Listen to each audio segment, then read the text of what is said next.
자, 그러면 이재명 대통령의 기자회견 내용부터 살펴보겠습니다. 이재명 대통령은 6억 원 대출 규제는 맛보기에 불과하다면서 부동산 관련 수요 억제 대책이 엄청나게 많이 남아있다고 말했습니다. 투기적 수요가 부동산 시장을 매우 교란시키는데 전체 흐름을 바꾸겠다고 강조했습니다. 보도에 오인석 기자입니다. 이재명 대통령은 수도권 주택담보대출 한도를 6억 원으로 제한하는 대출 규제는 맛보기에 불과하다면서 부동산 관련 정책은 많다고 강조했습니다. 수요 억제책은 아직도 엄청나게 많이 남아있다. 이건 맛배기 정도다. 이렇게 제가 말씀을 드리고요. 그러면서 좁은 국토에 수도권 집중이 심화하는 와중에 투기적 수요가 부동산 시장을 매우 교란시키는데 전체 흐름을 바꿀까 한다고 말했습니다. 주택 공급 확대도 다양한 방법이 있고 얼마든지 실행이 가능하다고 설명했습니다. 공급 대책도 꼭 신도시의 신규 택지만이 아니고 기존 택지들 재활용이나 기존 부지를 활용하는 방법도 얼마든지 있습니다. 고미로 할 수도 있고요. 기존에 계획된 신도시는 속도를 빨리해 추진할 것이라고 했습니다. 이 대통령은 대한민국의 미래가 부동산 정책에도 큰 영향을 받을 것으로 본다면서 지방균형 발전 정책을 확고하게 추진해 수도권에 과도하게 인구가 밀집하지 않도록 전체적인 방향을 바꿀 생각이라고 말했습니다. 또 제 마음대로 되지는 않겠지만 이제 부동산보다는 금융시장으로 흐름을 옮기는 게 더 낫지 않을까 생각하며 또 그렇게 만들려고 한다고 덧붙였습니다. 이 대통령은 민생의 고통을 덜어내고 다시 성장 도약하는 나라를 만드는 것이 최우선 과제라고 강조했습니다.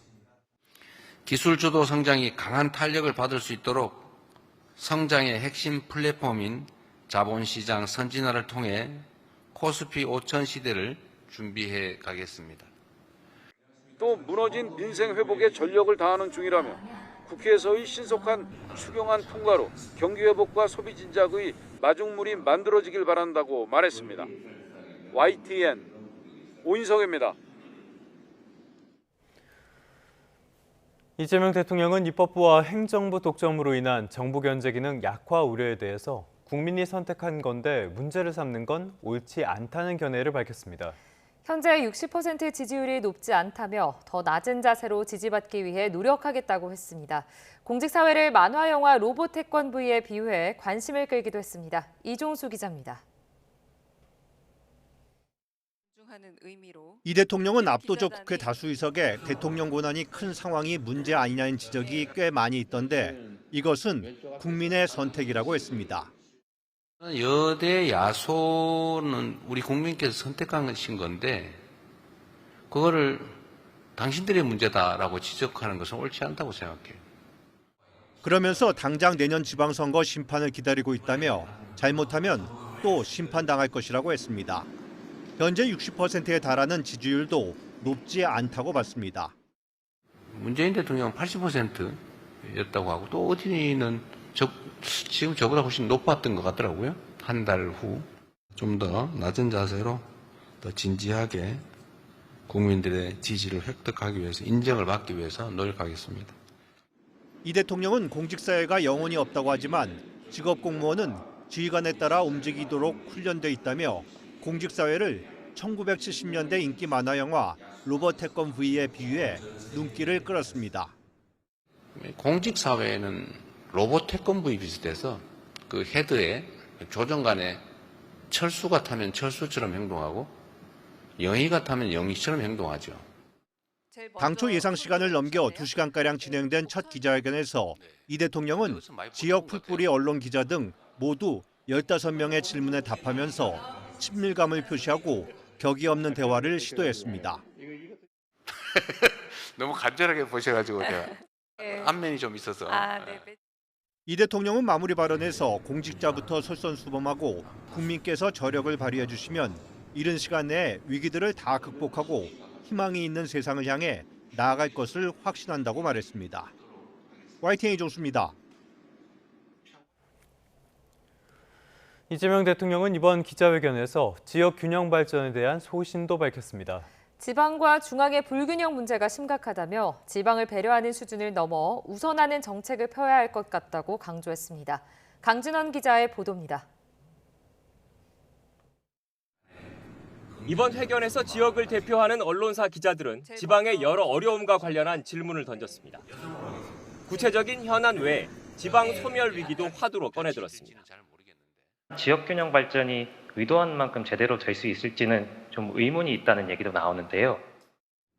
이재명 대통령은 지역 간 불균형이 심각하다는 데 공감하고 개선 의지를 강하게 내비쳤습니다. 지방과 중앙 간 균형 발전을 새 정부 핵심 과제 중 하나로 꼽고 속도감 있는 추진을 예고했습니다. 특히 정책 지원과 예산 배분 과정에서 우선순위를 두겠다는 뜻을 분명히 밝혔습니다.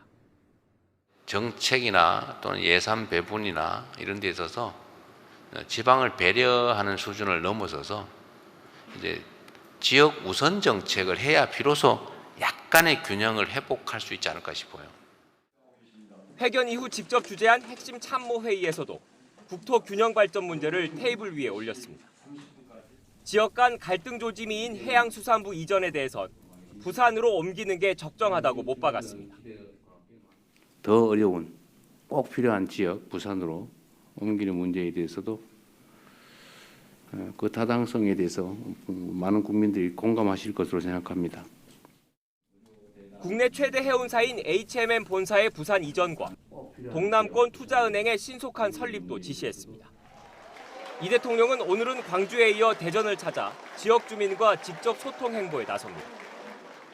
충청권 소상공인의 어려움을 듣고 과학기술 종사자들과 미래 산업 발전 방안 등을 논의할 예정입니다. 지역 균형 발전이 필요하다는 데에는 이견이 없지만 서울과 지방 그리고 지역 내에서도 이해관계가 첨예한 사안이 적지 않아 갈등 해결 능력이 이 대통령의 숙제로 남았습니다. YTN 강진원입니다. 이재명 정부의 첫 번째 추가 경정 예산안이 6월 임시국회 마지막 날인 오늘 국회 본회의에 상정될 것으로 보입니다. 여야는 예산 소인의 비공식 협의체에서 회의를 진행하고 있는데요. 대통령실의 특수활동비, 그리고 민생회복 소비 쿠폰, 지역화폐 등에서 이견을 좁히지 못하는 것으로 전해졌습니다. 더불어민주당은 야당 시절에 전액 삭감했던 대통령실 특수비 증액을 추진하고 있는데요. 국민의힘에선 염치도 양심도 없는 내로남불이라고 맞서고 있습니다. 이견이 좁혀지지 않을 경우 민주당은 예결위 전체회의와 본회의를 잇따라 열어 단독으로라도 추경안을 처리하겠다는 입장입니다. 김민석 국무총리가 지명된 지 29일 만에 이재명 정부의 초대 총리로 취임하게 됐습니다. 국민의힘이 국회 인준 표결에 불참한 가운데 김 총리는 폭정 세력이 만든 경제 위기를 극복하겠다고 첫마디를 던졌습니다. 조은지 기자입니다. 스포너 배치 투자 김민석이 웬 말이냐? 국무총리 후보자 임명 동의안 표결이 예고된 본회의장 앞에서 국민의힘은 부적격 인사라며 끝까지 반대를 외쳤습니다. 제1야당은 보이콧했지만 김민석 후보자 인준안은 민주당 주도로 이변 없이 국회 문턱을 넘었습니다.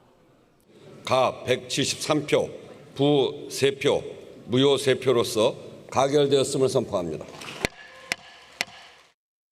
이재명 정부의 초대 총리로 지명된 지 29일 만에 후보자 꼬리표를 뗀 겁니다. 86 운동권 출신의 4선 국회의원인 김 총리는 첫마디로 여야를 넘어 의원들 지혜를 국정에 접목하겠다면서도 묵직한 한방을 날렸습니다. 폭정 세력이 만든 경제 위기 극복이 제1과제입니다.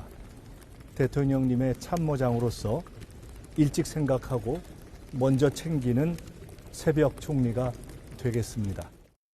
민주당은 새로운 정부가 일하는 내각의 첫 단추를 꿰다며 야당의 협조를 촉구한 반면 국민의힘은 국민을 무시한 독단이자 민주주의를 조롱한 폭거라고 맹비난했습니다. 지금의 위기 상황을 생각하면 국민의힘의 목리와 발목 잡기가 몹시 아쉽습니다. 국민의 눈높이에서는 결격 사유가 넘칩니다. 부적격자입니다. 으르렁대던 여야는 하지만 소액주주의 권한 강화를 핵심으로 하는 상법 개정안은 합의로 통과시켰습니다. 윤석열 정부가 거부권을 행사해 폐기된 법안이 이재명 대통령 취임 한 달 만에 되살아난 것으로 새 정부의 1호 합의 처리 법안입니다. YTN 조은지입니다. 이번엔 특검 진행 상황 살펴보겠습니다. 김건희 특별검사팀이 공식 출범 하루 만에 첫 강제 수사를 진행했습니다. 김건희 특검팀은 어제 오전 삼부토건 본사와 관련자 주거지 10여 곳에 검사와 수사관을 보내 압수수색을 벌였습니다. 이 의혹은 지난 2023년 삼부토건 관계자들이 우크라이나 재건 사업에 참여하는 것처럼 가정해 주가를 끌어올려 수백억 원의 부당이득을 취했다는 내용을 골자로 하고 있습니다. 당시는 윤 전 대통령 부부가 젤렌스카 여사와 만나면서 우크라이나 재건 사업을 논의하던 시기로 삼부토건이 폴란드에서 열린 재건 관련 행사에 참여한 뒤 1,000원대였던 주가가 단시간에 5배 넘게 급등했습니다. 이 삼부토건은 불과 사흘 전에 서울 중구에서 종로구로 사무실을 이전했습니다. 특검팀은 삼부토건이 수사에 대비해 증거를 인멸하려고 한 것은 아닌지도 들여다볼 예정입니다. 신윤정 기자입니다. 서울 중구에 있는 옛 삼부토건 본사입니다. 사무실 집기는 횡하니 모두 빠졌고 여기저기 쓰레기만 뒹굽니다. 김건희 특검팀이 대대적인 압수수색을 벌이기 불과 며칠 전 사무실을 서울 종로로 옮긴 겁니다. 하지만 이것도 특검팀의 압수수색을 피하지는 못했습니다. 부랴부랴 사무실을 이전하며 흘린 자료가 있는지 샅샅이 훑었습니다. 특검팀은 또 삼부토건이 주가 조작 의혹 관련 수사에 대비해 사무실을 옮긴 것은 아닌지 의심하고 있습니다. 특검 관계자는 삼부토건이 이사한 걸 충분히 파악하고 있었다고 설명했습니다. 그러면서 증거 인멸 정황이 나오면 당연히 수사 대상이 될 것이라고 강조했습니다.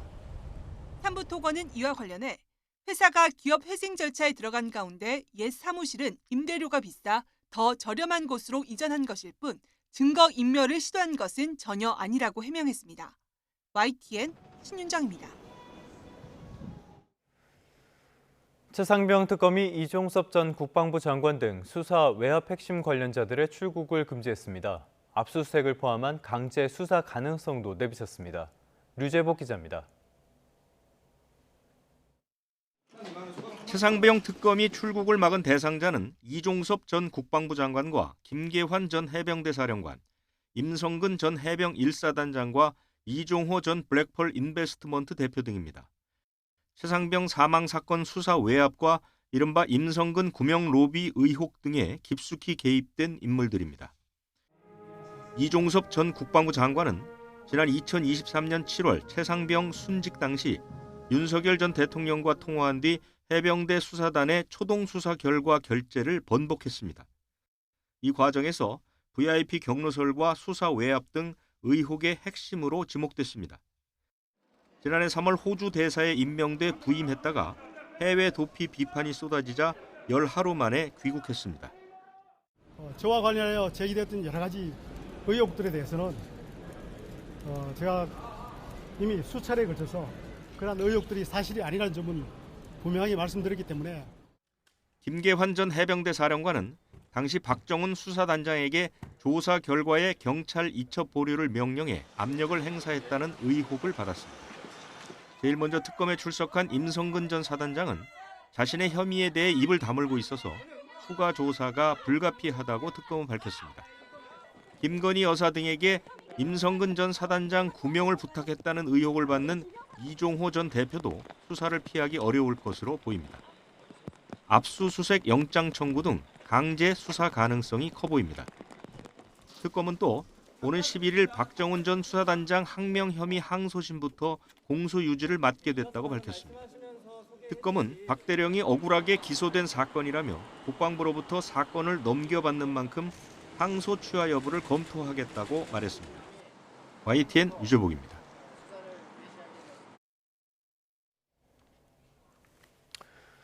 네, 부모가 집을 비운 사이에 불이 나 어린 자매가 숨지는 안타까운 사고가 부산에서 또 발생했습니다. 열흘도 채 되지 않아서 판박이 같은 사고가 나자 부산시가 아이만 집에 남겨두는 경우에 안전을 담보할 수 있는 근본적인 대책 마련에 들어갔습니다.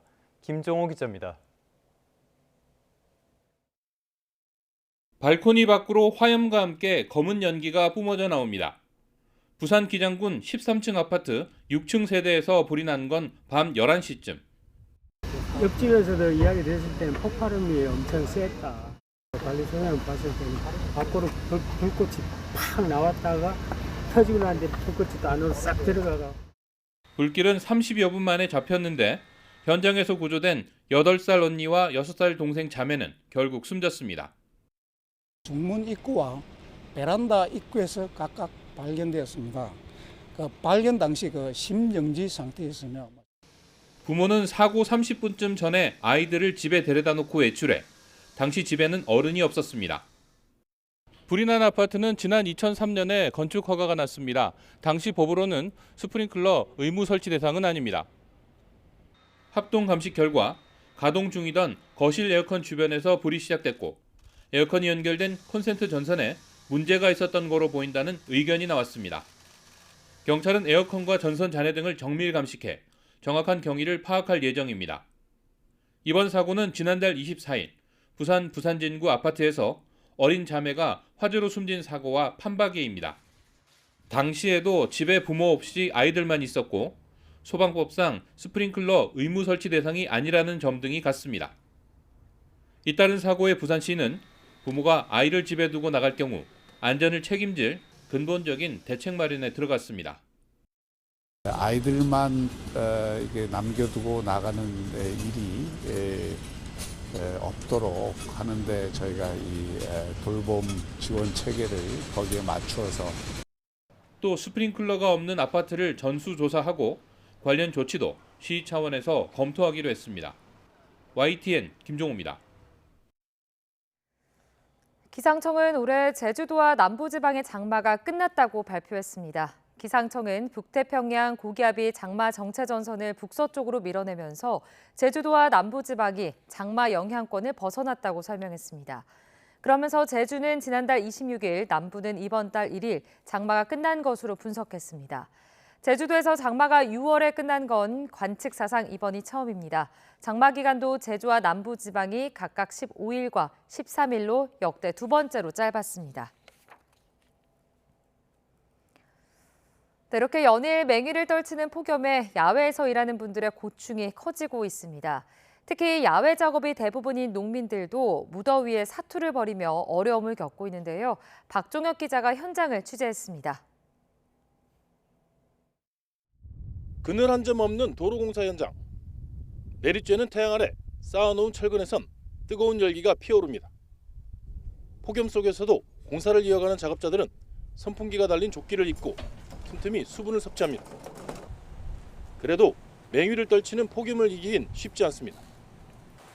쉼터를 찾아 이동식 에어컨 바람으로 조금이나마 열을 식히고 더위에 쓰러질까 작업자들의 체온도 수시로 확인합니다. 아무래도 이제 땀도 많이 흘리고 그다음에 탈수 현상, 그다음에 움직이는 데 있어가지고 체력적으로 이제 그런 점이 많이 힘들지 않을까 싶습니다. 국내 깻잎 재배의 40%를 차지해 주 산지로 유명한 경남 밀양. 오전인데도 기온은 33도를 넘어섭니다. 밀양은 올해 최고 기온을 기록하며 전국에서 가장 뜨거운 곳이 됐습니다. 보통 시설에서 재배하는 깻잎은 이렇게 새 잎이 나면 10일 정도 지나면 수확이 가능합니다. 하지만 지금은 고온의 영향으로 15일은 지나야 수확할 수 있습니다. 농민들은 무더위에 일하는 것도 힘들지만 폭염으로 생산량이 줄까 더 걱정입니다. 차광망이 없으면 실제로 작업하기 힘들죠. 직사 강선을 받게 되면 거의 작업자들은 40도에 육박하는 그런 체감 온도가 될 거예요. 근데 성장률도 떨어질 분들은 병도 많고. 기후위기로 기온은 더 높아지고 기간도 길어진 폭염. 특히 야외에서 일하는 사람들은 온열 질환이 발생하지 않도록 각별한 주의가 필요한 시기입니다. YTN 박종혁입니다.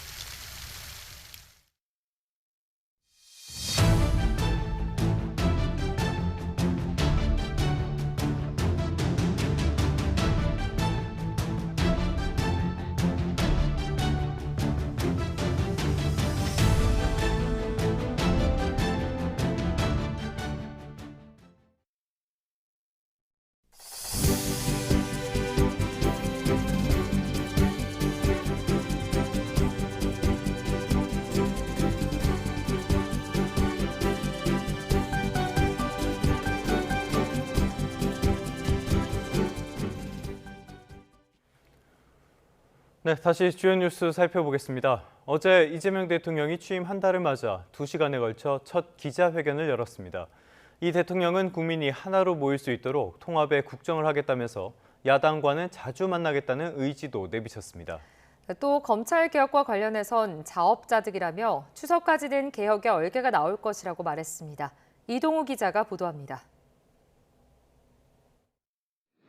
이재명 대통령은 먼저 기자회견 모두 발언을 통해 취임 한 달의 소회를 밝혔습니다. 지난 30일은 국난의 파도를 함께 건너고 계신 우리 국민 여러분의 간절한 열망을 매 순간 가슴에 새기며 하루하루 치열하게 달려온 시간이었습니다. 무엇보다 지난 한 달은 추경안 마련 등 무너진 민생을 회복하고 정상 외교를 복원하는 데 전력을 다한 기간이었다고 평가했습니다. 또 대한민국 전체를 대표하는 대통령으로서 국민이 하나로 모일 수 있도록 통합의 국정을 할 것이며 야당과도 자주 만나겠다고 약속했습니다. 자주 만나뵐 생각이에요. 근데 영수회담을 정례화할 거냐 문제는 좀 고민을 해보겠습니다. 그게 이제 형식적으로 그럴 수도 있고 저는 필요하면 한다. 그리고 기본적으로 필요하다고 생각합니다. 또 3대 특검이 내란을 완전히 종식하고 헌법 질서와 민주주의를 재건하는 데 핵심적인 역할을 해줄 것을 기대한다고도 밝혔습니다. 검찰 개혁과 관련해서는 검찰의 수사, 기소권 분리에 이견이 없는 것 같다며 일종의 자업자득이라고 지적했습니다. 추석 전까지 검찰개혁 제도의 얼개를 만드는 것은 가능하지만 완벽한 제도 정착까지는 한참 걸릴 것 같다고 전망했습니다. 검찰개혁은 국회가 하는 것이라는 점도 분명히 했습니다. 추석 전에 하자라고 지금 당대표 후보들부터 열심히 말씀하시는 것 같습니다. 제도 자체를 그때까지 어릴게를 만드는 건 가능할 수도 있을 것 같아요. 국회가 결단하기 나름이다. 말씀을 드립니다. 정부에서도 갈등과 부작용을 최소화하기 위해 검찰을 잘 아는 사람이 맡는 것이 유용하다고 판단했다며 검찰 출신 민정수석 인선 배경 등을 설명했습니다. 이 대통령은 또 권력은 견제받아야 한다면서 친인척 비리 등을 감시하는 특별 감찰관 임명을 추진키로 하고 관련 절차를 발벌하고 지시했다고 밝혔습니다. 아울러 민생의 고통을 덜고 다시 성장하는 나라를 만드는 것, 그리고 두툼한 사회안전 매트리스로 국민 삶을 빈틈없이 지키는 것을 우선 과제로 제시했습니다. YTN 이동호입니다. 이 대통령은 한미 공조를 바탕으로 북한과의 관계를 개선하겠다는 뜻도 밝혔습니다. 또 대북 방송 중단에 북한도 빠른 호응을 보인 건 기대 이상이었다며 평화와 경제 선순환을 구축하겠다는 뜻도 강조했습니다. 김문경 기자입니다. 이 대통령이 밝힌 외교안보 정책의 기본 틀은 한미동맹과 한미일 협력이었습니다. 이런 기본적 토대 위에 국방력 강화도 지속적으로 해나가겠다는 뜻을 밝혔습니다. 그러면서도 북한과의 대화와 소통, 협력이 무엇보다 중요하다고 강조했습니다. 저는 한미 간의 든든한 공조 협의를 바탕으로 해서 북한과의 관계를 개선해야 되겠다고 생각해요. 소통과 협력의 방법에 대해선 국가안보실과 국가정보원에 여러 얘기를 해놓았다며 결과로 말하겠다고 덧붙였습니다. 특히 대북방송 중단의 경우 우려는 있었지만 북한이 너무 빨리 호응해 기대 이상이었다며 하나씩 완화해 나가겠다고 밝혔습니다. 이를 통해 한반도의 평화와 경제가 선순환하는 길을 복원하겠다는 방침입니다. 대남 대북 방송의 불안한 고리를 잘라내는 것을 시작으로 평화가 경제 성장을 이끌고 경제가 다시 평화를 강화하는 선순환의 길을 복원해 나가겠습니다. 한일 관계에 대해선 여러 갈등 요소가 있지만 북핵 대응 등 협력할 분야도 많다며 서로 도움되는 길을 찾겠다고 밝혔습니다. 그러면서 셔틀 외교 복원도 먼저 제안했다며 일본의 선거 때문에 한일 정상회담을 확정하지 못하고 있다고 전했습니다. 이런 가운데 마코 루비오 미 국무장관의 방안이 중동 문제 등으로 무산되면서 관세 협상에도 영향을 미칠지 주목됩니다. 이 대통령은 기자회견에서 오는 8일 상호 관세 유예 시한을 앞두고 최선을 다하고 있지만 협상이 쉽지 않은 것은 분명하다고 말했습니다. YTN 김문경입니다. 이번엔 미국으로 가보겠습니다. 이제 상호 관세 유예 시한을 앞두고 있죠. 미국의 재무장관이 합의를 이루는 교역국에는 원래 정한 상호 관세율을 적용하겠다고 압박을 했습니다. 100여 개국에는 최저치인 10% 관세가 부과될 거라는 이야기도 했는데요. 유럽연합 역시 협상 시한 종료를 앞두고 고위급 대면 협상에 나섰습니다. 워싱턴으로 가보겠습니다. 홍상희 특파원, 베선트 재무장관이 이야기했던 거 어떤 내용들 이야기한 겁니까? 네, 유예 시한이 다가오고 있으니까 빨리 협상에 나서라는 압박입니다. 스콧 베센트 재무장관이 잠시 전 CNBC와의 인터뷰에서 밝힌 내용인데요. 상호관세 유예 기한이 끝나면 미국과 합의를 하지 않은 교역국에 기존에 정했던 관세율을 적용하겠다고 말했습니다. 베센트 장관은 모든 나라가 최선의 합의를 위해서 지금 마지막 순간까지 기다리고 있는 양상을 보이고 있다면서 4월 2일 책정했던 상호관세로 돌아갈 수 있으니 조심해야 한다고 경고했습니다. 상호관세 유예 기한을 앞두고 협상에 적극적으로 임할 것을 압박하기 위한 발언으로 보이는데요. 하지만 상호관세 유예를 연장할 수 있느냐는 질문에는 확답을 피했습니다.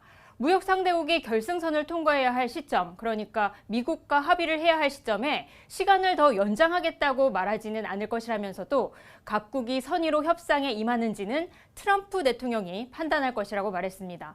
베센트 장관은 또 블룸버그 TV와의 인터뷰도 이어갔는데요. 약 100개 국가에는 상호관세 최저치인 10%가 부과될 것이라고 밝히기도 했습니다. 미국의 교역 상대국이 200개국 정도가 되는데 그중 절반에는 기본관세 10%를 적용하고 그 이외 국가에는 우리나라처럼 10% 이상의 상호관세율을 적용할 것이라는 의미로 풀이됩니다. 네, 트럼프 행정부가 급하긴 급한 것 같습니다. 여러 압박들 하고 있는데 유럽연합 역시 막바지 협상 시도에 나섰다고요? 네, 그렇습니다. 트럼프 대통령이 지난 4월 1일 상호관세 50%를 예고하기도 했던 유럽연합도 이 협상 시한을 앞두고 워싱턴 DC로 달려왔습니다. EU 무역경제안보 담당 집행위원은 오늘 워싱턴 DC에서 스콧 베센트 재무장관과 제이미슨 그리어 미 무역대표부 대표 등과 만났습니다. 관세 협상 시한 종료 전 마지막 고위급 대면 협상에 나선 겁니다. 유럽연합 집행위원장은 오늘 덴마크에서 열린 덴마크 총리와의 공동기자회견에서 관세 협상 시한 전까지 미국과 원칙적인 합의를 하는 게 목표라고 말했습니다. 들어보시겠습니다.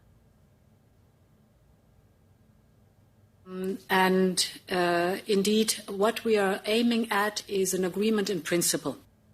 Because, such a volume in 90 days, an agreement in detail, impossible. An agreement in principle, that is also what the UK did. And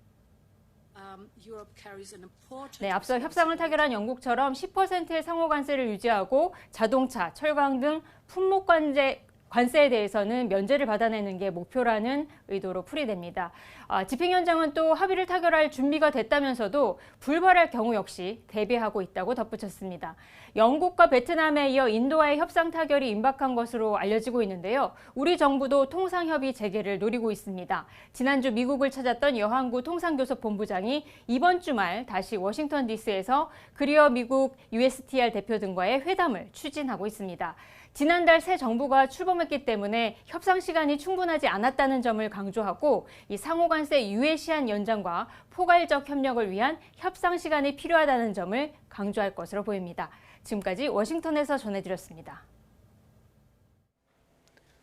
미국이 다음 주에 이란과 고위급 회담을 열고 핵 협상 재개를 논의한다는 보도가 나왔습니다. 이란은 핵 확산 금지 조약 NPT와 안전조치협정을 준수하고 있다면서 NPT 체제에서 이탈하는 것이 아니냐는 우려에는 일단 선을 그었습니다. 뉴욕에서 이승윤 특파원입니다. 미국이 다음 주 노르웨이 오슬로에서 이란과 고위급 회담을 개최할 예정이라고 미국 매체 악시오스가 보도했습니다. 미국의 중동 담당 특사인 스티븐 위트코프가 아바스 아락치 이란 외무장관과 만나 핵 협상 재개를 논의한다는 내용입니다. 앞서 지난달 15일 미국과 이란의 6차 핵 협상은 중재국인 오만에서 열릴 예정이었지만 이스라엘의 이란 공격으로 불발됐습니다. 다음 주 회담이 열리면 양측은 공습에도 파괴되지 않은 것으로 추정되는 이란의 고농축 우라늄 보유분 처리 문제를 논의할 전망입니다.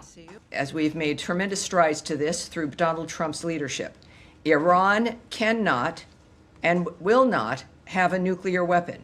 또 이란에서 최근 공포된 국제 원자력 기구 IAEA와의 협력 잠정 중단 법률 등도 의제로 논의할 것으로 예상됩니다. 이런 가운데 미국 재무부는 이란산 석유를 밀거래한 관련 업체와 선박을 제재한다고 밝혀 압박을 통한 대화 측면 지원에 나섰습니다. 이란은 핵 확산 금지 조약 NPT와 안전조치 협정을 준수하고 있다며 북한처럼 NPT 체제에서 이탈하는 것 아니냐는 우려에 일단 선을 그었습니다. 이 협정은 NPT 당사국 중 핵무기 비보유국이 핵물질과 핵 활동 장소를 투명하게 신고하고 사찰에 적극 협조해야 한다는 내용을 담고 있습니다. 미국과의 대화를 고려해 외교적인 공세 수위를 조절한 것으로 풀이됩니다. 이처럼 중동 지역의 긴장 완화에 대한 기대감이 커지면서 뉴욕 유가는 하락세를 나타냈습니다. 뉴욕에서 YTN 이승윤입니다.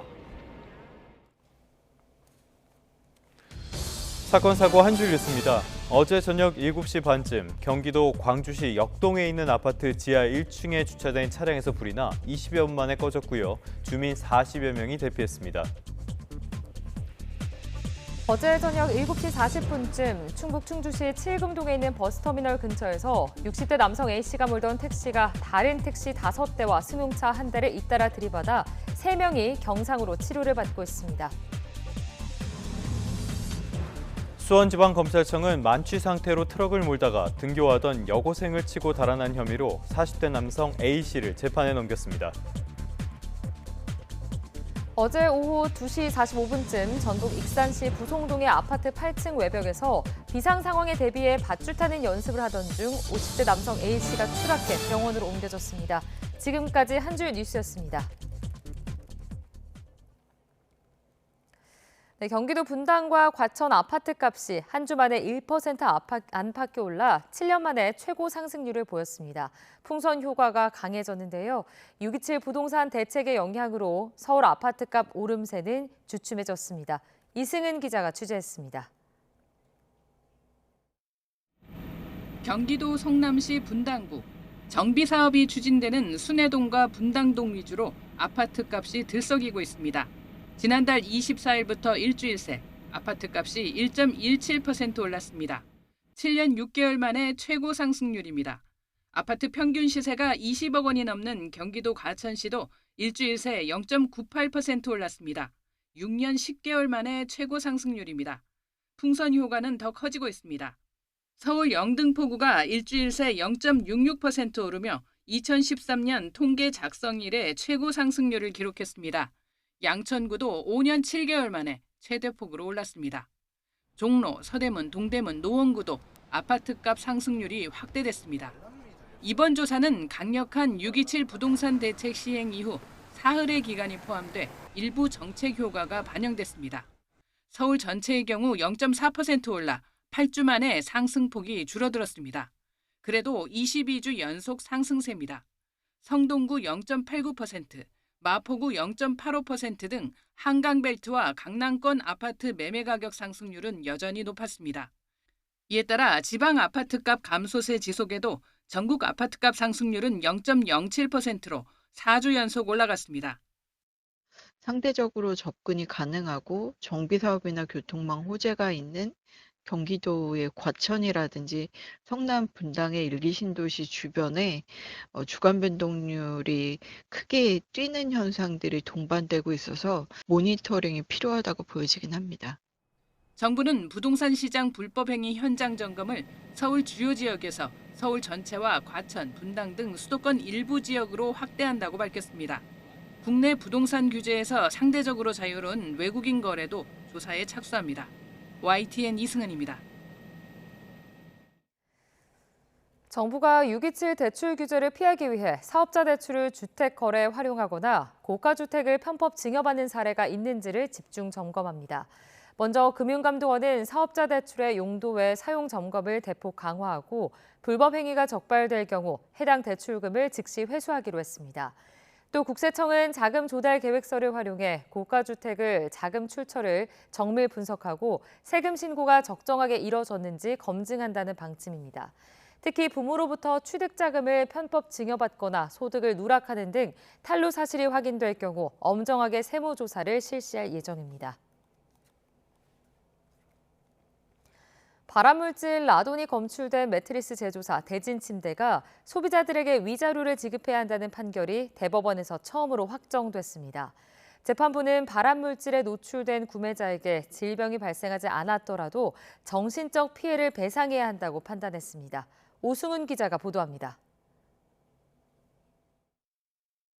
야적장에 매트리스가 가득합니다. 지난 2018년 대진침대 본사 주변에 회수한 매트리스가 쌓여있는 모습입니다. 당시 대진침대 매트리스에서 방사성 물질인 라돈이 기준치 이상 검출됐다는 소식이 전해져 논란이 됐습니다. 2018년도까지 12년 동안을 썼어요.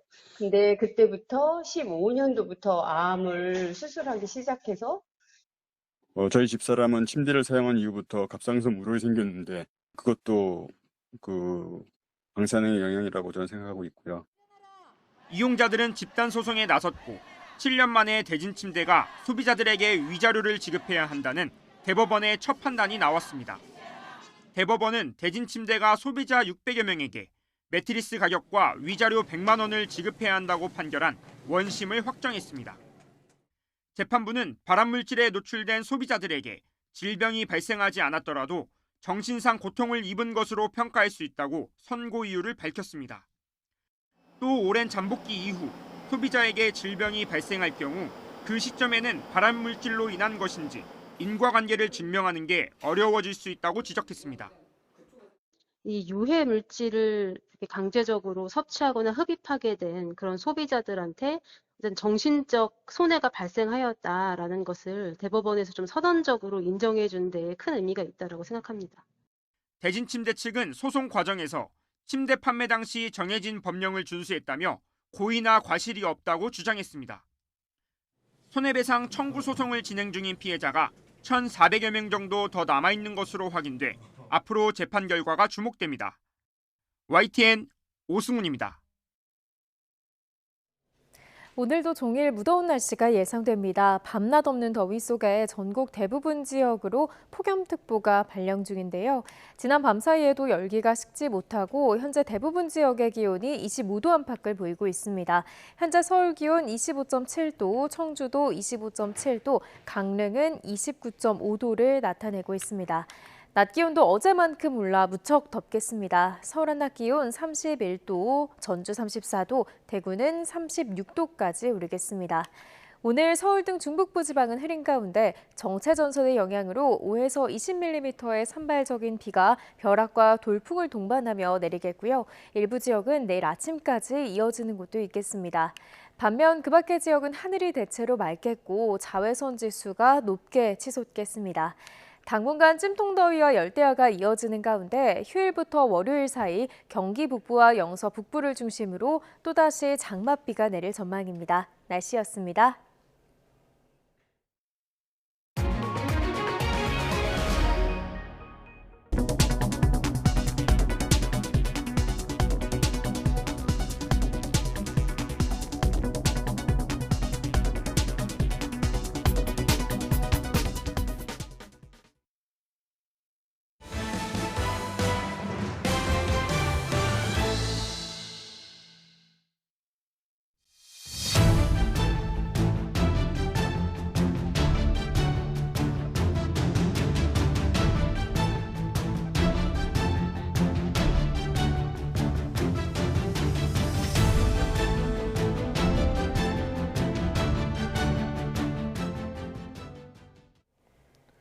네, 3대 특검 진행 상황 다시 한번 살펴보겠습니다.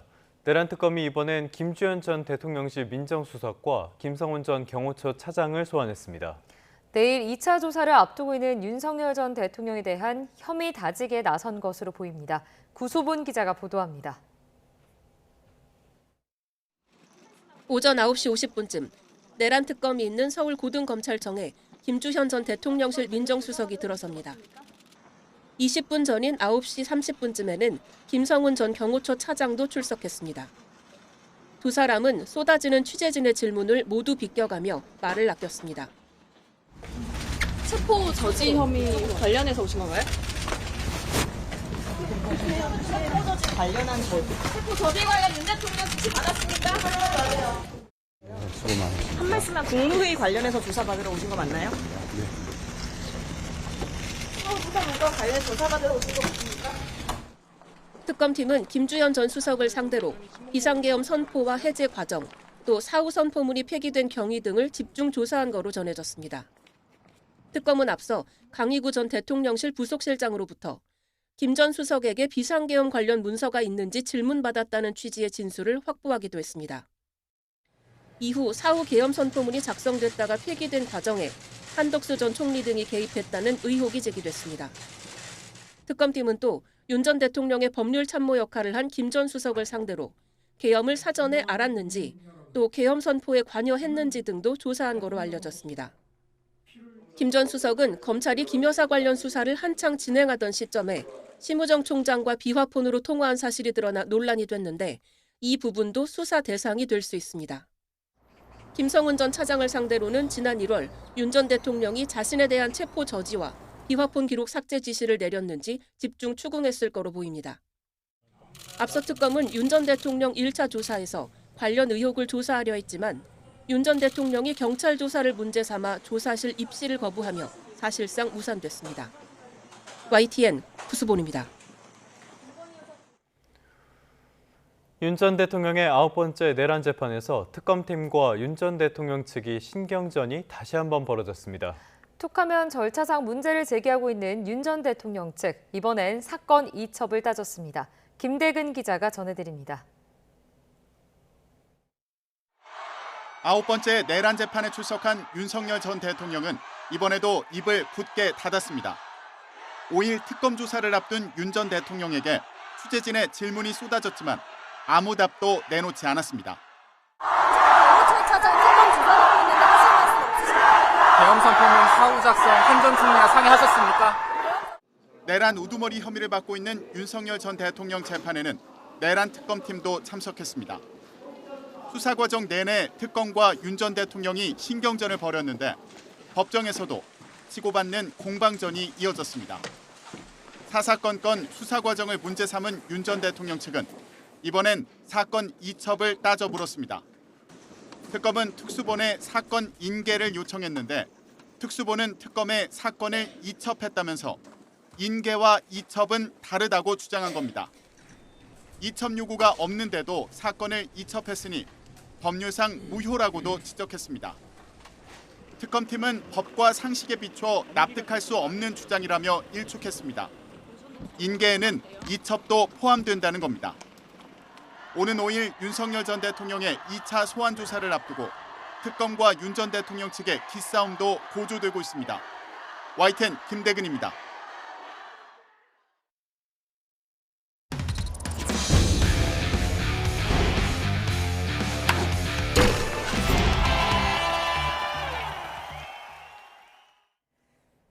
네, 금요일 스포츠 뉴스입니다. 오는 7일 개막하는 동아시안컵을 앞두고 우리 축구대표팀이 선수들이 소집 훈련을 시작했는데요.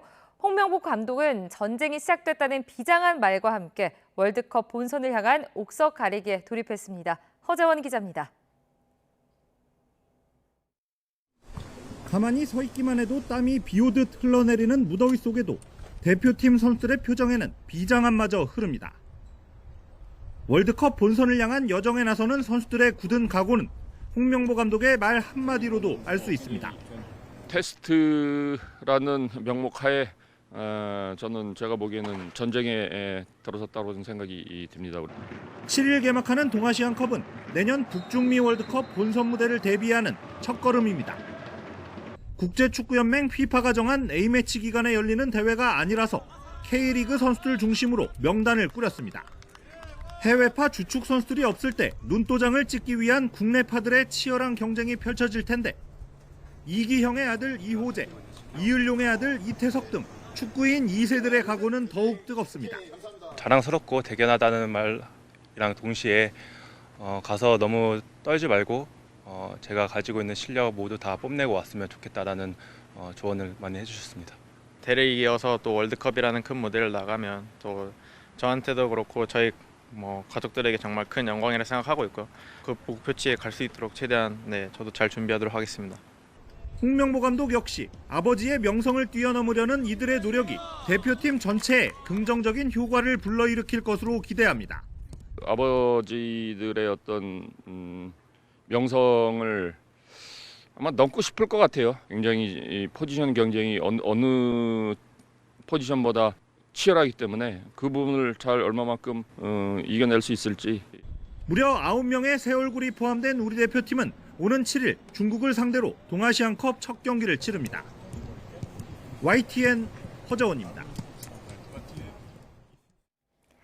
K리그를 대표하는 베테랑 기성용 선수가 포항에 공식 입단했습니다. 기성용은 등번호 40번이 새겨진 포항 유니폼을 입고 홈 경기장인 포항 스텔리아드에서 포즈를 취했습니다.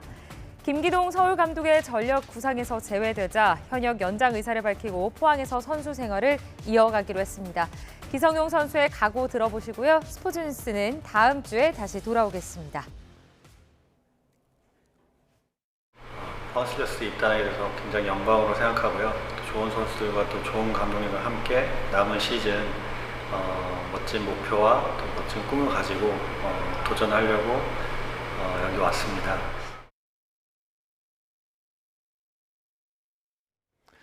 다음 소식입니다. 상습적으로 마약류를 투약한 혐의를 받는 배우 유아인 씨에게 징역형의 집행유예가 확정됐습니다.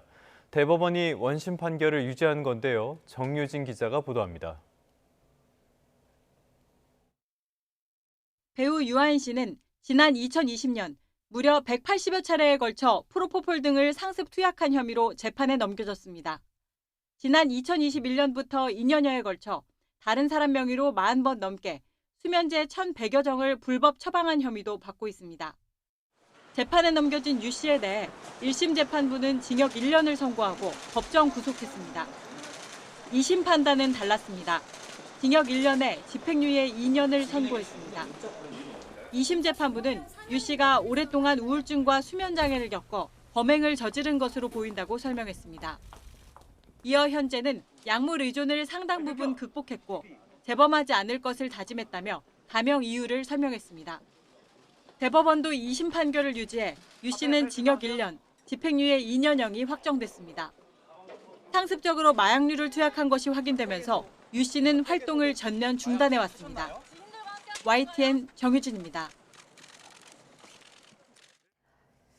방시혁 할부 의장의 부정거래 혐의를 수사하고 있는 경찰이 사건과 관련해 한국거래소를 압수수색한 사실이 뒤늦게 확인됐습니다. 서울경찰청 금융범죄수사대는 지난달 30일 여의도 한국거래소를 압수수색하고 하이브의 상장 심사 관련 자료를 확보했습니다. 방시혁 의장은 지난 2019년 하이브의 상장을 추진하면서도 지분을 가진 주주들에게는 기업 공개 계획이 없다고 속인 혐의를 받고 있습니다. 금융감독원도 같은 사안에 대해 조사를 진행하고 있습니다. 농협은행의 부당대출 의혹과 관련해 검찰이 농협중앙회 본부에 대한 강제 수사에 나섰습니다. 서울중앙지방검찰청은 어제 농협은행의 부당대출 혐의와 관련해 농협중앙회 본부 일부 사무실에 대해 압수수색을 진행했습니다. 검찰은 농협은행이 서명홀딩스 측으로부터 공사비를 부풀린 계약서를 제출받고 200억 원대 대출을 부당하게 승인해 준 것으로 보고 있습니다. 서울시도 이번 달 말이면 65세 이상 인구 비율이 20%가 넘는 초고령 사회에 진입합니다. 이에 서울시는 나이가 들수록 살기 좋은 도시를 만들기 위해 오스트리아 비내 사례를 참고해 통합 돌봄 시설을 확충하기로 했습니다. 이형원 기자입니다. 잘 가꾸진 정원에 깔끔한 외관을 갖춘 이곳은 재작년 문을 연 공공요양시설입니다. 요양과 데이케어는 물론 시설 내 병원 치료와 호스피스까지 제공합니다. 대부분 1인실로 이루어져 개인 생활을 누리면서도 주택가에 있어 지역 주민들과 이웃처럼 지낼 수 있는 게 장점입니다. Kann mich unten normal mit Leuten unterhalten, wenn ich will. Also da unten ist der Spar, da gehe ich immer einkaufen. 심지어 요양시설 안에는 동네 아이들이 다닐 수 있는 유치원까지 있습니다. Gemeinsam mit den Bewohnerinnen. Wir haben Bewegungsrunden, Bastelrunden und dieses Vermischen von Jung und Alt, das tut den alten Menschen gut, aber auch den jungen Kindern tut es sehr gut. 노인들이 통합 돌봄을 받으면서도 지역사회에서 소외되지 않도록 세심하게 배려한 겁니다. 서울시는 존중받는 노후를 보장하기 위해 이곳처럼 도심에서 가깝고 지역 주민들과 활발히 교류할 수 있는 요양시설을 확충해 나갈 방침입니다. 이를 위해 이미 추진하고 있는 관련 사업을 다시 점검하고 실버케어 센터를 2040년까지 대폭 늘리기로 했습니다. 어린이 시설과 어르신 시설 그리고 어르신들을 돌볼 수 있는 병원 시설 이런 것들이 함께 입지할 수 있는 곳들이 많이 늘어나도록 정책적으로 힘을 기울여 나가도록 하겠습니다. 서울시는 이 과정에서 불거질 수 있는 주민 반대 문제는 해당 지역 거주자에게 요양시설 이용권을 일정 비율로 할당해 해결할 수 있다며 관련 법 개정 필요성을 강조했습니다. YTN 이영훈입니다. 네, 방금 들어온 속보 하나 말씀드리도록 하겠습니다. 미국이 얘기했던 상호 관세 유예 시한이 다가오고 있죠. 이 유예 시한이 다가오기 전에 상호 관세율을 통보하겠다는 방침을 밝혔습니다. 트럼프 대통령이 아이오와로 떠나기 전에 기자들과 만나서 한 이야기인데요. 4일부터, 그러니까 우리 시간으로는 오늘 밤부터죠. 각국의 미국으로 수입되는 물품에 대해서 부과될 명세율을 명기한 서한을 발송하기 시작할 것이라고 밝혔습니다. 이어 대부분 다른 국가에 어떤 수준의 관세율을 부과할 것인지 명확히 밝히는 서한을 보낼 생각이라고 덧붙였습니다. 또 베트남과 발표한 무역협정 외에 두세 개의 다른 협정에 서명할 것으로 예상한다고 말하기도 했는데요. 앞서 지난 2일이죠. 트럼프는 상호관세 유예기간 마감 시한 연장을 고려하지 않고 있다고 말하기도 했는데 여러 가지 상황들을 봤을 때 지금 시한이 다가오면서 미국 행정부 쪽 트럼프 대통령의 압박이 거세지는 것으로 볼 수가 있겠습니다. 자세한 내용은 들어온 대로 다시 전달해 드리도록 하겠습니다.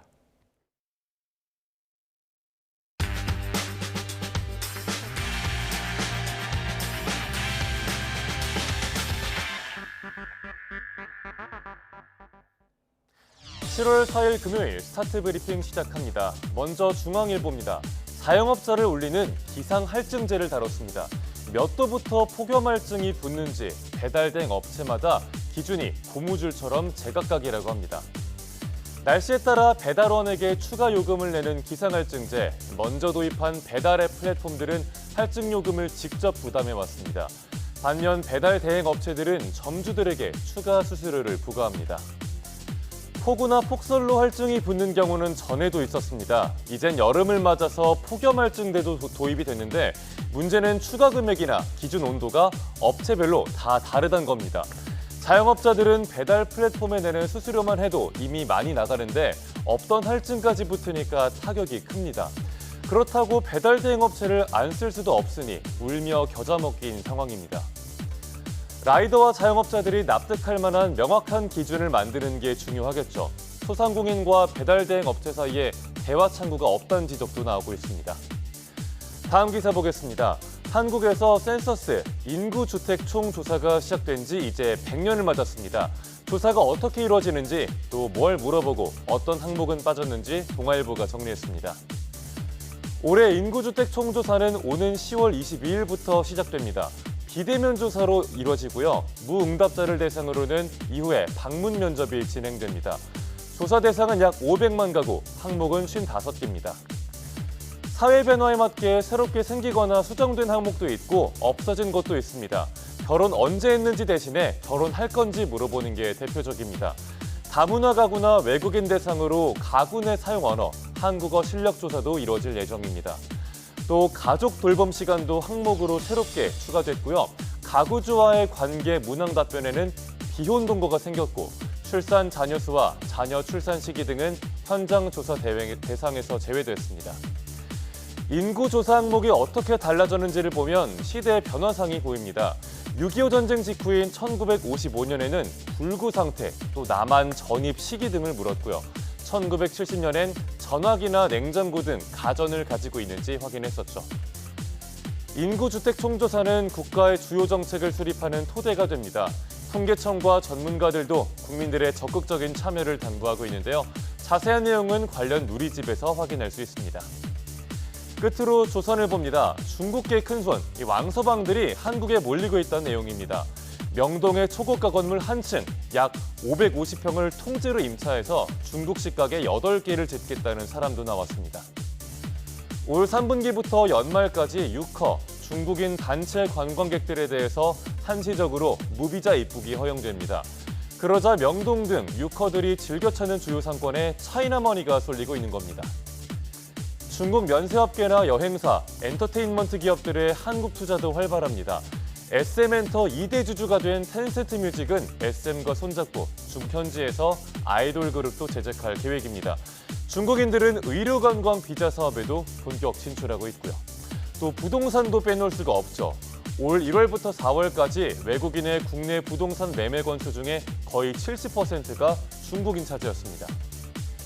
중국 투자자 여럿이서 자금을 모아 한 명이 부동산을 매수한 뒤에 처분하면서 이익을 나눠가는 부동산 쇼핑도 잇따른다고 하는데요. 이 부분에 대해선 정부와 지자체도 어떻게 대응할지 고심하고 있습니다. 7월 4일 아침 신문 살펴봤습니다. 지금까지 스타트 브리핑이었습니다.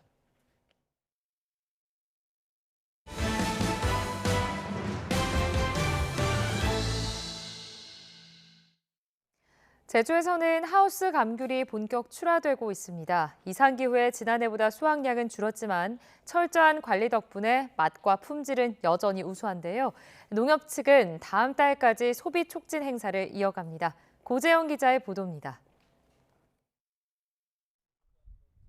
비닐하우스 안에서 감귤 수확이 한창입니다. 작업자들이 나무마다 탐스럽게 달린 감귤을 따 바구니에 담습니다. 낮과 밤에 일교차가 커야 감귤은 노랗게 착색이 되는데요. 일교차가 크지 않은 여름철에 출하하는 하우스 감귤은 다 익더라도 보시는 것처럼 초록색을 띠게 됩니다. 색은 연하지만 충분히 익은 상태여서 당도와 품질에는 큰 차이가 없습니다. 올해는 이상기후 영향으로 감귤 생육이 지연돼 수확 시기도 늦어졌습니다. 생산량도 지난해보다 1.6% 줄어든 26,000톤에 그칠 전망입니다. 가격은 지난해와 비슷한 수준으로 3kg 한 상자에 25,000원대에 거래되고 있습니다. 농민은 정성을 들여 재배한 만큼 소비자들이 많이 찾길 기대합니다. 더 좋게 농민들 아까도 얘기했지만 애쓰게 지은 감귤을 소비자 층에서 빨리 소비층이 늘렸으면 하는 생각입니다. 올해 산 하우스 감귤은 당도가 10에서 12브릭스가 나와 달콤함을 자랑합니다. 비타민C도 풍부해 여름철 면역 유지와 피로 회복에도 도움을 줄 수 있습니다. 농협 측은 질 좋고 신선한 감귤만 출하하고 있다고 강조합니다. 바로바로 수확해서 며칠 2, 3일 내로 출하하기 때문에 제철 감귤 또 신선한 감귤이기 때문에 걱정은 하지 마시고 안전하게 맛있게 드실 수 있기 때문에 그렇게 했으면 좋겠습니다. 맛과 품질을 갖춘 제주산 하우스 감귤이 여름철 소비자들의 입맛을 사로잡을 수 있을지 주목됩니다. YTN 고재영입니다. 교황청 성직자부 장관인 유흥식 추기경이 이재명 대통령과 레오 14세 교황의 만남이 올해 안에 이뤄질 것으로 기대한다고 말했습니다. 레오 14세 교황이 한반도 평화를 위해서도 중요한 역할을 하길 바란다고 밝혔습니다. 김선희 기자가 보도합니다. 한국 최초의 교황청 장관이면서 교황 유력 후보에도 올랐던 유흥식 추기경.